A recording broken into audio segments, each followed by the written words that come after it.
করছে বর্তমানে দখলদার সরকার কি করছে?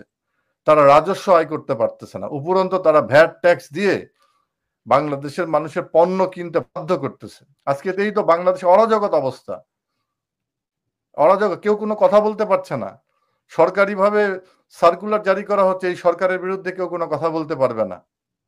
সরকারের বিরুদ্ধে কেন কথা বলতে পারবে না? আজকে কি হচ্ছে? কৃষকের কোনো লাভ হচ্ছে না, হয়েছে তো ডক্টর ইউনূসের লাভ। তিনি 600 কোটি টাকা থেকে তিনি রেহাই পেয়েছেন। আজকে গ্রামীণ ব্যাংকের তার যে ক্ষমতা, সেটাকে পুক্ত করার জন্য তিনি আজকে তার রাষ্ট্রযন্ত্রকে ব্যবহার করেছেন। আপনি সাধারণ মানুষের কাছে যান, সাধারণ মানুষ কি বলে? যে আগে ভালো ছিলাম, শেখ হাসিনাই আস্থা। এই কথাটা কেন আজকে মানুষ বলতেছে? কেন আজকে মানুষ ঘর থেকে বেরোতে পারছে না? কেন মানুষের জীবনে নিরাপত্তা নাই? এই গুটি কয়েক দখলবাজের কারণে কি বাংলাদেশ? 30 লক্ষ মানুষ জীবন দিয়েছে কি এই দখলদার স্বাধীনতা বিরোধীকে রক্ষা করার জন্য? আমাদের সঙ্গে উপস্থিত হয়েছেন আওয়ামী লীগের সাবেক সাংগঠনিক সম্পাদক এবং সাবেক প্রতিমন্ত্রী জনাব খালিদ মাহমুদ চৌধুরী। জি খালিদ ভাই, প্রথমে ব্যক্তিগতভাবে আপনি এখন কেমন আছেন? ব্যক্তিগতভাবে কেমন আছি? আমাদের তো জীবনটা ব্যক্তিগত ভাবে আমরা দেখি না কখনো। আমাদের দেশে আমাদের জীবন হচ্ছে দেশের মানুষের সঙ্গে সম্পৃক্ত। দেশের মানুষ যখন কষ্টে থাকে, আতঙ্কে থাকে, ভীতিকর অবস্থার মধ্যে থাকে, দেশে যখন প্রতিনিয়ত খুন, হত্যা, রাহাজানি, নৈরাজ্য চলতেছে, দেশ যখন ধীরে ধীরে অন্ধকারে নিমজ্জিত হচ্ছে, তখন একজন মানুষ হিসাবে কিরকম থাকা যায়, সেরকমই আছে। খালিদ ভাই, এই যে আপনি তো ছাত্রলীগ করেছেন, দীর্ঘদিন ধরে টানা রাজনীতিতে আছেন, ছাত্রলীগ থেকে আওয়ামী লীগ এমপি হয়েছেন, মন্ত্রী হয়েছেন, আওয়ামী লীগের কেন্দ্রীয় নেতা হয়েছেন, ব্যাপক ব্যস্ততা, জনসম্পৃক্ততা, মানুষের সঙ্গে সবসময় একটা ইন্টারাকশন, এভাবেই তো আপনাদের জীবনটা চলছিল। তো হুট করে টানা 6 মাস আপনি এগুলো থেকে বিচ্ছিন্ন, মানে সময়টা কিভাবে কাটাচ্ছেন? না, দেখেন যে আমরা যারা রাজনীতি করি, আমাদের জীবনটা তো এরকমই।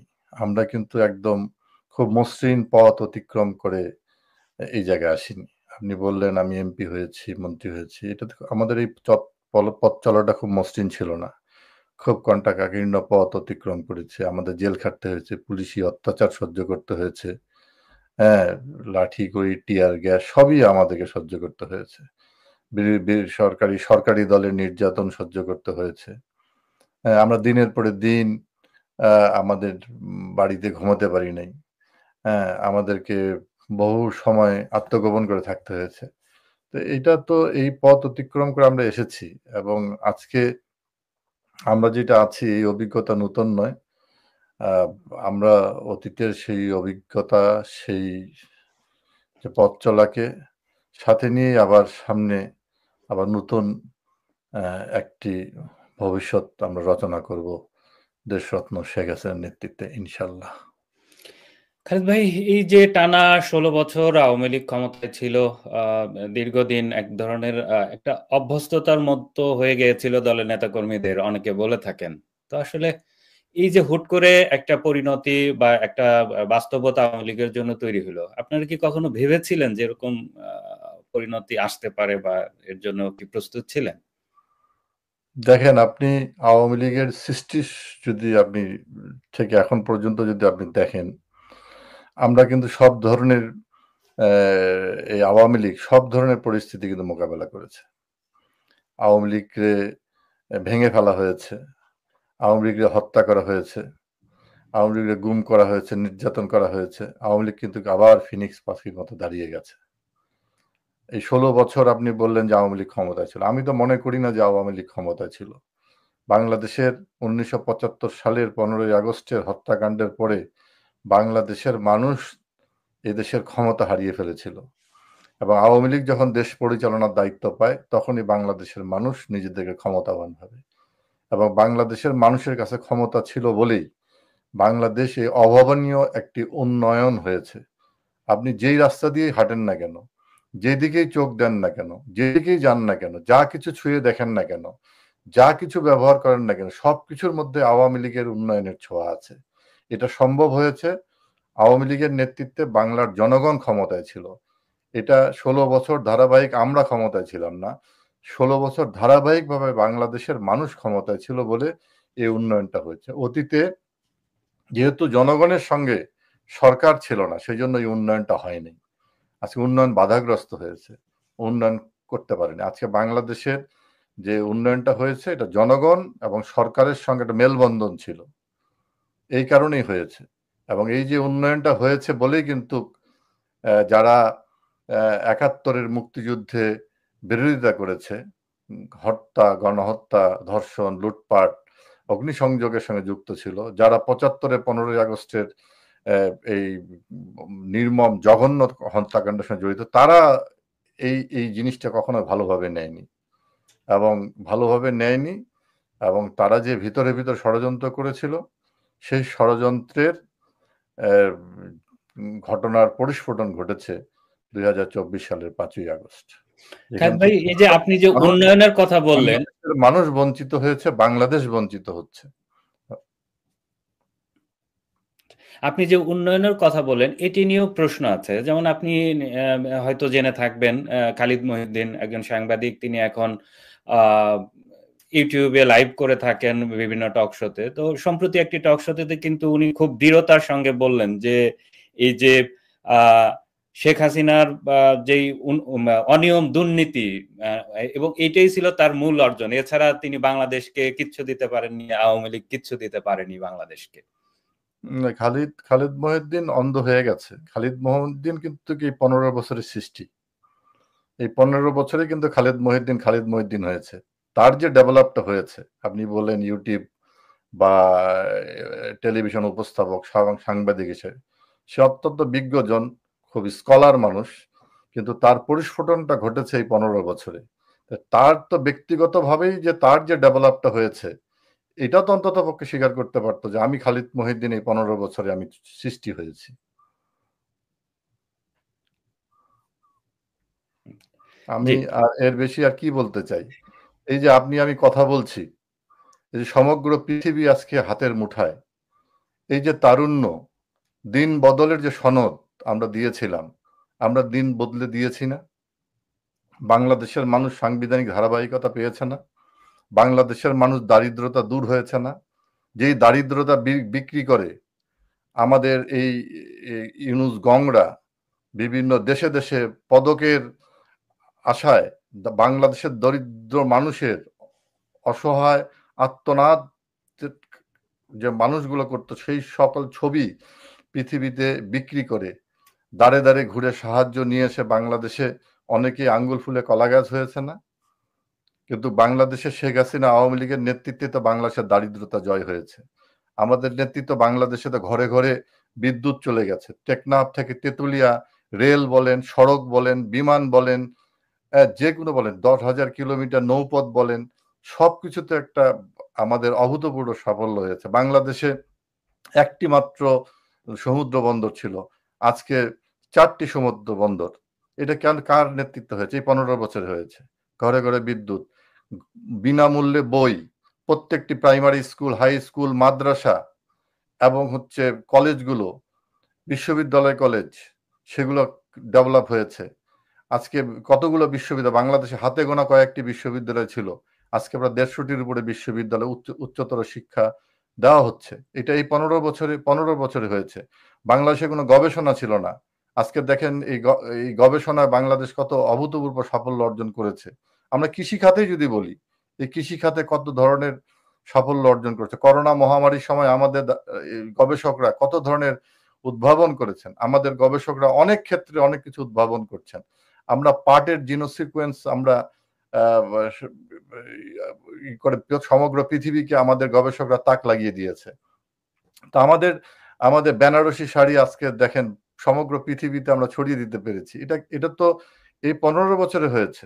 আপনি ১৫ বছরের আগের চিত্র দেখেন, কি ছিল? ১৫ বছরের আগের চিত্র ছিল ৭৫-এর খুনিদের, আত্মস্বীকৃত খুনিদেরকে পৃষ্ঠপোষকতা করা। ১৫ বছরের আগের চিত্র ছিল ৭১-এর অপরাধী যারা ধর্ষণ করেছে, গণহত্যা করেছে, হ্যাঁ, লুটপাট করেছে, অগ্নিসংযোগ করেছে, স্বাধীনতার বিরোধিতা করেছে, রাজাকার আলবদর আল শামস তাদেরকে পুনর্বাসনের চিত্র ছিল। শায়েক আব্দুর রহমান বাংলা ভাইদেরকে নিয়ে বাংলাদেশে আতঙ্ক ছড়ানো ছিল, জঙ্গিবাদ প্রতিষ্ঠা করা হয়েছে, গ্রেনেড হামলা করে রাজনৈতিক শক্তিকে ধ্বংস করার চেষ্টা করা হয়েছে, বাংলাদেশে আতঙ্ক তৈরি করার জন্য 500 জায়গায় সিরিজ বোমা করা হয়েছে, মানুষকে ঝুলিয়ে সেই বাগমারায় মানুষকে ঝুলিয়ে হত্যা করা হয়েছে, যার রূপ আমরা 5ই আগস্টে দেখলাম, 4ই আগস্টে দেখলাম, পুলিশকে হত্যা করা হয়েছে, সেই পুলিশকে উল্টো করে ঝুলিয়ে রাখা হয়েছে। একই ধরনের চিত্র এখন প্রতিনিয়ত দেখতে পাচ্ছি। আজকে আপনার সঙ্গে যখন কথা বলছি, আপনি দেখেন ওই চিটাগঙ্গে চকরিয়ায় সেখানে একজন নারীকে কিভাবে মেরে ধান খেতে ফেলে রাখা হয়েছে, হত্যা করা হয়েছে। আপনি মিঠাপুকুরে আপনি একজন যুবলীগের নেতাকে মেরে তাকে গলায় ফাঁস ঝুলিয়ে তাকে গাছের সঙ্গে ঝুলিয়ে রাখা হয়েছে।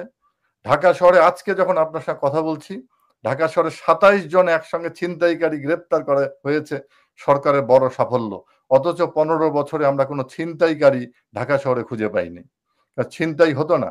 মানুষ এখন দিনের বেলায়, আমার কথা না, আপনার মতো একজন সাংবাদিকের কথা, হোটেল রেস্তোরাঁ মালিকদের কথা, যে আজকে সন্ধ্যার পরে আর কেউ পরিবার নিয়ে কোনো রেস্টুরেন্টে যায় না। রেস্টুরেন্টগুলো হাহাকার করছে, সন্ধ্যার পরে কেউ যায় না। আজকে রিক্সাওয়ালাদের তাদের উপার্জন কমে গেছে। হ্যাঁ, মানে হু হু করে জিনিসপত্রের দাম বেড়ে যাচ্ছে। গত 2 মাস আগে আমাদের দেখেছিলাম রাজস্ব ঘাটতি ছিল 32,000 কোটি টাকা। আজকে আমি দেখলাম রাজস্ব ঘাটতি 58,000 কোটি টাকা। কি করছে এই বর্তমানে এই দখলদার সরকার কি করছে? তারা রাজস্ব আয় করতে পারতেছে না। উপরন্তু তারা ভ্যাট ট্যাক্স দিয়ে বাংলাদেশের মানুষের পণ্য কিনতে বাধ্য করতেছে।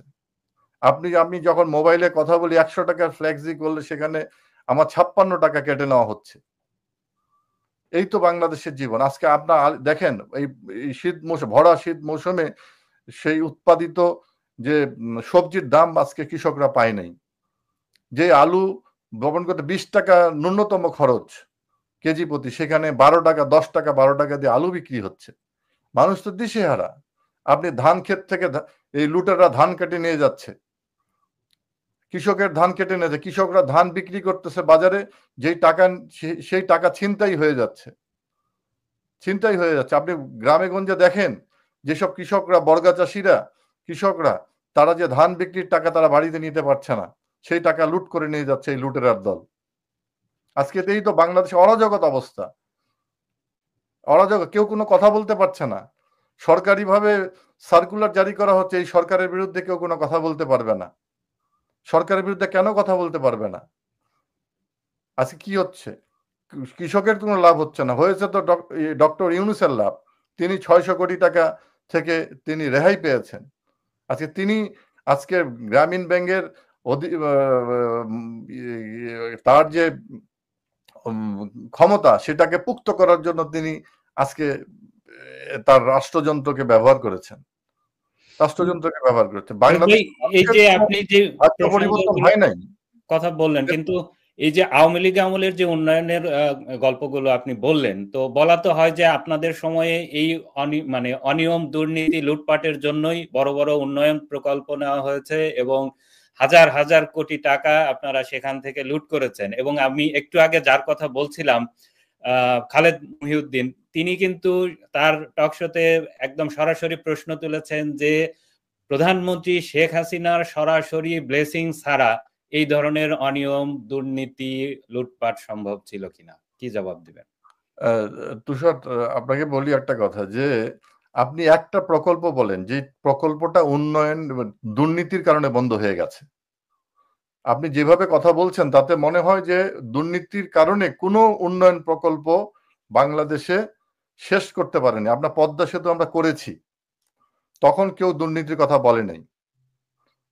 আমরা কিন্তু কর্ণফুলী নদীর টানেল করেছি, আমরা পায়রা সমুদ্র বন্দর করেছি, আমরা মাতারবাড়ি সমুদ্র বন্দরের যে আমাদের যে জাপানের সঙ্গে, যে জাইকার সঙ্গে আমাদের চুক্তিবদ্ধ হয়েছিলাম, সেই কাজ কিন্তু মানে আমাদের ভিত্তিপ্রস্তর স্থাপন করা হয়েছে।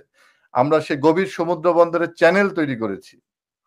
হ্যাঁ, আমরা কিন্তু পতেঙ্গা যে কন্টেনার টার্মিনাল আমরা করেছি, আমরা ঢাকা চিটাগং 4 লেন করেছি, ঢাকা ময়মনসিংহ রাস্তা করেছি, ঢাকার এলেঙ্গা হয়ে রংপুর পর্যন্ত 4 লেন রাস্তা করেছি, আমরা সিলেটের রাস্তা প্রকল্প নিয়েছি, আমরা 10,000 কিলোমিটার রাস্তার মধ্যে প্রায় 7,000 কিলোমিটার আমরা নৌপথ তৈরি করেছি।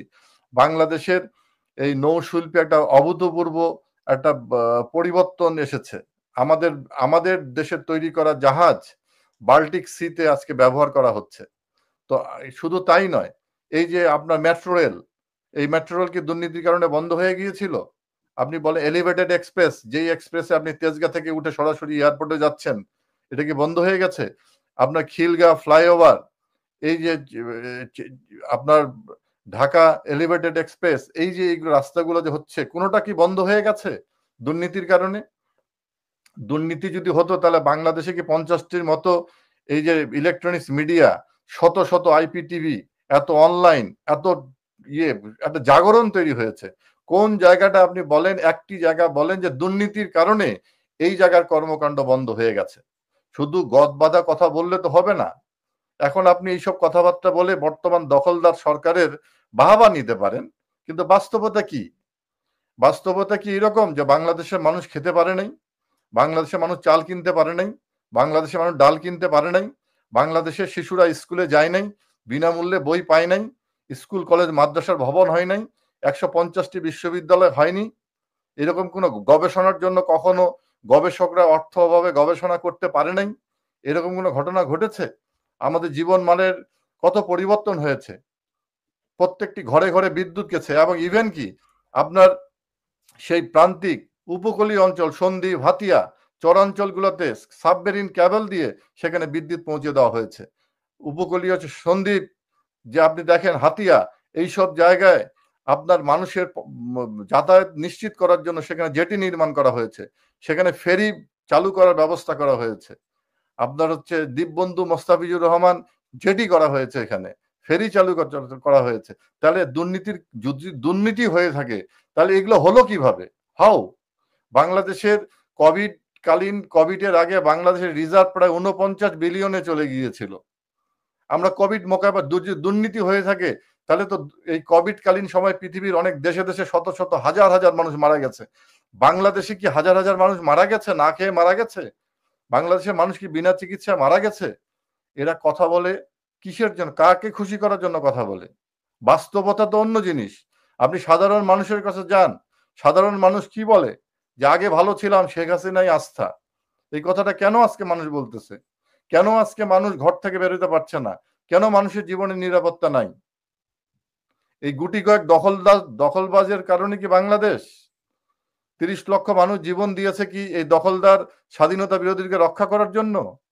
কেন রাজাকার আলবদর আল শামসের যে অন্যায় অবিচার অপকর্মের কথা বাংলাদেশের মানুষ বলতে পারবে না? কেন জয় বাংলাকে নিষিদ্ধ করা হচ্ছে? কেন মুক্তিযুদ্ধের বিপরীতে আরেকটি ইতিহাস রচনা করার নীলনকশা তৈরি করা হচ্ছে?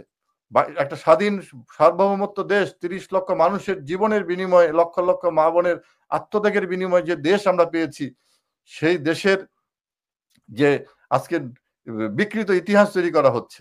শেখ হাসিনার আমলে আমরা সমুদ্র জয় করেছি ভারতের সঙ্গে, আজকে আমরা আইনি লড়াই করে। তো সেখানে আজকে বলা হচ্ছে যে ভারত বাংলাদেশ কার কাছে বিক্রি করে দিলাম? যদি বিক্রি করে দিতাম তাহলে সমুদ্র সীমা তো আমরা জয় করতে পারতাম না। ছিটমহল বিনিময় হয়েছে, আপনি দেখেন কতটুকু জমি আমরা পেয়েছি আর ভারত কতটুকু জমি পেয়েছে। আমরা এখানে আমাদের অধিকার নিশ্চিত করেছি। 47 সাল থেকে এখন পর্যন্ত কেউ পারে নাই যেটা শেখ হাসিনা পেরেছে, আওয়ামী লীগ পেরেছে। আজকে চাঁপাইনবাবগঞ্জ লালমনিরহাটে সেখানে সেই স্বাধীনতা বিরোধীদেরকে পাঠিয়ে ভারত বিরোধী একটা কেওয়াস তৈরি করে বাংলাদেশে তাদের অপকর্মগুলোকে অন্যদিকে ঘুরিয়ে দেওয়ার চেষ্টা করা হচ্ছে। সেখানে আপনাদের মতো মিডিয়ার লোকদেরকে বলা হচ্ছে চাঁপাইনবাবগঞ্জ যাও, সীমান্তে যাও, সেখানে যুদ্ধ চলছে। কি বিকৃত! এটা কোনো সভ্য দেশে হয় যে মাইক সাউন্ড বক্স লাগিয়ে আরেক দেশের সঙ্গে এই ধরনের ব্যভিচার কর্মকাণ্ড? বাংলাদেশের মানুষের এই তাদের অপকর্ম, এই আইন শৃঙ্খলা যে এই যে নির্মম পরিণতি, এগুলোকে যেন মানুষের দৃষ্টির আড়াল করার জন্য ভারত বিরোধী স্লোগান দিয়ে এইসব করা হচ্ছে। বলা হচ্ছে ভারতের সঙ্গে এগ্রিমেন্ট হয়েছে দেশ বিক্রি। আপনারা দেখান যে কোনটা দেশ বিক্রি চুক্তি ভারতের সঙ্গে করা হয়েছে, বলতে হবে। ভাই, এই যে আমরা যেই প্রসঙ্গটা নিয়ে একটু আলাপ করছিলাম, তো এই প্রসঙ্গে আমার শেষ প্রশ্ন সেটি হচ্ছে যে ব্যক্তিগতভাবে আপনার বিরুদ্ধে অনিয়ম দুর্নীতির কিছু অভিযোগ উঠেছে। বাংলাদেশের দুটি পত্রিকার রিপোর্ট আমি আপনাকে একটু প্রশ্ন করতে চাই। একটি কালের কণ্ঠ এবং একই দিনে দৈনিক বাংলাদেশ প্রতিদিন। দুটি পত্রিকায় রিপোর্টের শিরোনামটা হলো দৈনিক কালের কণ্ঠ, বেনামে অঢেল সম্পদ সাবেক প্রতিমন্ত্রী খালিদের। আর বাংলাদেশ প্রতিদিনের শিরোনামটি হলো বেনামে সম্পদের খনি খালিদের। এই রিপোর্ট দুটিতে তারা বলার চেষ্টা করেছে আপনি হাজার হাজার কোটি টাকা লন্ডনে পাচার করেছেন, রাজধানীতে 13টি ফ্ল্যাট, কয়েকটি প্লট, লন্ডনে মেয়ের নামে বাড়ি, আপনার ব্যক্তিগত কর্মকর্তা ঘনিষ্ঠ নেতাদের নামে বেনামে বিভিন্ন প্রতিষ্ঠান করে সেগুলোর মধ্য দিয়ে আপনি অর্থ লুটপাট করেছেন। এগুলো তো গদবাদাটা রচনা তৈরি করেছে, গরুর রচনার মতো। আপনি নদীর উপরে রচনা করতে দিলেন, আপনি ঘুরে ফিরে গরুর রচনা করলেন, এই তো অবস্থা। এটা কোনো সাংবাদিকতা?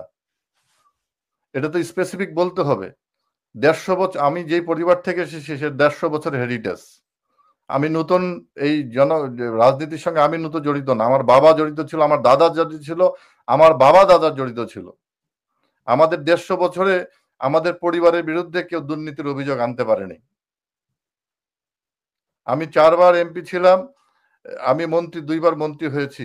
আমার এলাকার একজন মানুষ বলুক যে আমি দুর্নীতি করেছি। আমার মন্ত্রণালয় আমি চালিয়েছি, মন্ত্রণালয়ের মধ্যে দলিল দস্তবেজ যত কিছু আছে সবকিছু তন্ন তন্ন করে খরচা হোক। আমি তো আমার রিটার্ন দাখিল করেছি, আমার কি আছে দেখা হোক। এর বাইরে যদি কেউ থাকে আমি তাকে সাধুবাদ জানাবো, আমি চাচ্ছি যে সাংবাদিক এই রিপোর্টটা করেছে সেই স্পেসিফিক সেই বিষয়গুলোকে সামনে নিয়ে আসুক। শুধু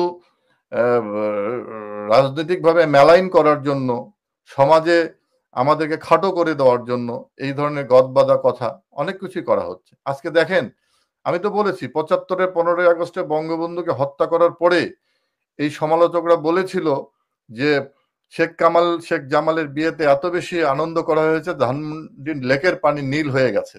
কিন্তু আজকে এই 50 বছরে তাদের বিরুদ্ধে কোনো অভিযোগ প্রমাণ করতে পারেনি। আজকে কি হচ্ছে? আজকে শেখ হাসিনা তার পরিবারের বিরুদ্ধে একের পর এক গদবাঁধা সব সংবাদ পরিবেশন করে বাংলার মানুষকে বিভ্রান্ত করা হচ্ছে, এবং আওয়ামী লীগের নেতা কর্মীদেরকে, শুধু আমি নই সবাইকে এইভাবে মেলাইন করার চেষ্টা করা হচ্ছে। কি বলা হচ্ছে আজকে প্রেস সেক্রেটারি কি সাংবাদিক তিনি বলছেন যে আওয়ামী লীগকে নির্বাচন করতে দেওয়া হবে না। হু আর ইউ? কোন দল রাজনীতি করবে কোন দল রাজনীতি করবে না এটা কি প্রেস সেক্রেটারি ঠিক করবে? এইভাবে দেশ চলতেছে। তা আপনি এই একটি কথার মধ্যে দিয়ে বুঝে ফেলেন দেশ কিভাবে চলতেছে। আমরা জানি আমাদেরকে মিথ্যা অপবাদ দিয়ে আমাদেরকে দুর্নীতিবাজ বানানো হবে। আমরা জানি আইসিটি তৈরি করা হয়েছে, সেখানে হয়তো মিথ্যা এই যে মিথ্যা মামলা জড়িয়ে তাদেরকে সাজা দেওয়া হবে। এবং আইসিটি করা হয়েছিল কেন? এটা 71-এর মুক্তিযুদ্ধে যারা বিরোধিতা করেছে তাদের অপরাধের বিচার করার জন্য। আর যেটা এখন যেটা করা হচ্ছে সেটা তো যুদ্ধ অপরাধী না এবং কোনো অপরাধী না। আমরা সরকারে ছিলাম, প্রত্যেকটি সরকারের দায়িত্ব হচ্ছে দেশের জানমালের নিরাপত্তা দেওয়া, এবং শেখ হাসিনার নেতৃত্বে সরকার সেই কাজটি করেছে। তারাই তো বলে যে আমরা যদি পুলিশ না মারতাম, আমরা যদি মেট্রো রেলে আগুন না দিতাম, আমরা যদি এলিভেটেড এক্সে পুড়িয়ে না দিতাম, সরকারি ব্যাংক লুট না করতাম, এইসব যদি আগুন টিভি ভবনে আগুন না দিতাম, তাহলে কি আমরা এটা স্বাধীন দেশে কখনো সম্ভব? তাদের কথাই। এবং অথচ তাদেরকে যারা এই ধরনের অপরাধ স্বীকার করছে, যারা খুনি ডালিমকে নায়ক বানানোর চেষ্টা করতেছে, যারা যে আত্মস্বীকৃত খুনি, সেই খুনির মতো যারা কথা বলছে, তারা আজকে দিব্যি ঘুরে বেড়াচ্ছে। আর আমরা যারা দেশ মাতৃকার জন্য কাজ করছি, আজকে আমাদেরকে মিথ্যা মামলা দিয়ে, গায়েবী মামলা দিয়ে আমাদেরকে হয়রানি করা হচ্ছে। খালিদ ভাই, এই যে আপনি প্রেস সচিবের কথা বলছিলেন, তো আমি গতকালকে প্রেস সচিবের একটি ফেসবুক পোস্ট থেকে আপনাকে একটু উদ্ধৃত করে একটা প্রশ্ন রাখতে চাই।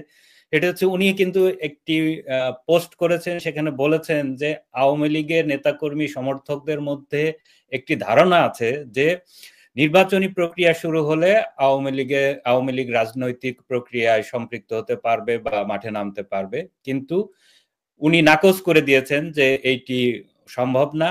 আওয়ামী লীগের বিচার, আওয়ামী লীগের নানা ধরনের অপকর্ম, হত্যা, খুন, এইগুলোর বিচার হওয়ার আগ পর্যন্ত আওয়ামী লীগের ফেরা, রাজনীতিতে ফেরা সম্ভব না। কি বলবেন? সে তো প্রধান বিচারপতির জাজমেন্ট দিয়ে দিলেন, সে তো বিচারপতি হয়ে গেছে এখন। বিচারের আগেই আপনার হচ্ছে রায় দিয়ে দেওয়া। এখানে আপনি ৭১-এর যারা অপরাধ করেছে সে জামাত, তাদেরই বিচার হয়নি এখনো। যারা ৩০ লক্ষ মানুষকে হত্যার সঙ্গে জড়িত ছিল তাদের বিচার হয়নি। তিনি তার তো প্রেস সচিবের একজন দেশপ্রেমিক মানুষ যদি হয়ে থাকতো, মুক্তিযুদ্ধকে লালন করত, তাহলে সে প্রথম বলতো যে ৭১-এ যারা অপরাধ করেছে তাদের বিচার আগে হবে এবং তাদের সেই দলের বিচার হবে। অথচ তাদের পদলেহন করছে আজকে আওয়ামী লীগ। এটা একটাই কারণ, বাংলাদেশের মুক্তিযুদ্ধকে তারা ভয় পায়, বাংলাদেশের যে মুক্তিযুদ্ধের ইতিহাসকে তারা ভয় পায়। কারণ ওরা মনে করে আওয়ামী লীগকে যদি আমরা নিঃশেষ করতে পারি তাহলে বাংলাদেশের মুক্তিযুদ্ধের যে ইতিহাস, গৌরবগাথা ইতিহাস, সেটাকে আমরা মুছে ফেলতে পারবো। এই যে সরকার, খালেদ ভাই, যে সরকারটি অন্তর্বর্তী সরকার, ইতিমধ্যে তো অনেকে বলছেন যে এটি একটি পক্ষের সরকার। তো এই সরকারের পক্ষে কি আসলে একটি অবাধ নিরপেক্ষ নির্বাচন আয়োজন সম্ভব, বা এই সরকারের আসলে ক্ষমতায় থাকার সম্ভাবনা বা এই সরকারের অধীনে নির্বাচনের সম্ভাবনা কতটুকু? এই দখলদার, শুনেন, সরকার এক জিনিস, দখলবাজ আর এক জিনিস। আপনি কাকে সরকার বলছেন? এটা তো সরকার না, এটা দখলদার বাহিনী। দখলদারদের দ্বারা তো আপনি কোনো সম্ভাবনা কখনো কেউ দেখতে পারেন, আমি কেন, বাংলার মানুষ তাদের কাছে কোনো সম্ভাবনা দেখতে পায় না। বাংলার মানুষ, বাংলার মায়েরা প্রত্যেকদিন জায়নামাজে গিয়ে আপনার হচ্ছে আল্লাহর কাছে ফরিয়াদ করতেছে, এই জুলুম দখলদারদের হাত থেকে আমাদেরকে রক্ষা করেন। মানুষকে অসহায় করে দেওয়া হয়েছে। মানুষের মধ্যে সারা বাংলাদেশে আতঙ্ক ছড়ানো, প্রতিনিয়ত গ্রামে গঞ্জে মানুষকে নির্বিচারে হত্যা করা হচ্ছে এবং ভয় দেখানো হচ্ছে যে কিভাবে রক কাটা বাহিনী, কিভাবে গলা কাটা বাহিনী, এবং এইভাবে ভয় দেখে মানুষকে আতঙ্কিত করা হচ্ছে। কিন্তু একটা জিনিস মনে রাখতে হবে, পাকিস্তানি হানাদার বাহিনী আমাদেরকে দাবিয়ে রাখতে পারেনি। ৭৫-এ বঙ্গবন্ধুকে হত্যা করে এত কিছু করার পরেও কিন্তু মুক্তিযুদ্ধের যে ইতিহাস, সেটাকে পাল্টানো যায় নাই। কাজে আপনারা যা করছেন, এর প্রতিটি অপকর্মের বিচার আগামী দিনে বাংলার মাটিতে হবে। খালেদ ভাই, যে আপনি বলছিলেন যে মুক্তিযুদ্ধের ইতিহাস পাল্টানো যায় নাই, কিন্তু আমরা এখন তো দেখছি যে যারা যুদ্ধাপরাধী, স্বাধীনতা বিরোধী, সেই গোষ্ঠীটি এখন বাংলাদেশের রাজনীতির একটা নিয়ামক শক্তি হয়ে গেছে। এই সরকারের উপরে বলা হয়ে থাকে যে সবচেয়ে বেশি প্রভাব জামায়াতের। তো এই যে বাস্তবতা, এবং অনেকে বলছেন যে আগামী দিনে জামায়াতের রাজনৈতিক সম্ভাবনা বাংলাদেশে অনেক বেশি, কি বলবেন? শুনেন, অনেকেই বলে স্বাধীনতার কথা ৫ই আগস্ট। আপনি ৫ই আগস্টের আগে কখনো মুখ দিয়ে বলেছিলেন আমরা বাংলাদেশকে স্বাধীন করতে চাই? ৫ই আগস্টের আগে বলেছিলেন যে আমরা হচ্ছে এই ধরনের সংস্কার করতে চাই? ৫ই আগস্টে কি তারা বলেছিলেন এই কথাগুলো? এই কথাগুলো বলে যদি আন্দোলন করতেন তাহলে আমি বুঝতাম। আজকে একটা পুরো ষড়যন্ত্র করে, সন্ত্রাস কায়েম করে, এবং বাংলাদেশের যে সেনাবাহিনীর একটা মুখ্য ভূমিকাকে সামনে নিয়ে আজকে এই ধরনের একটি ঘটনা ঘটিয়ে আপনি এগুলো করছেন।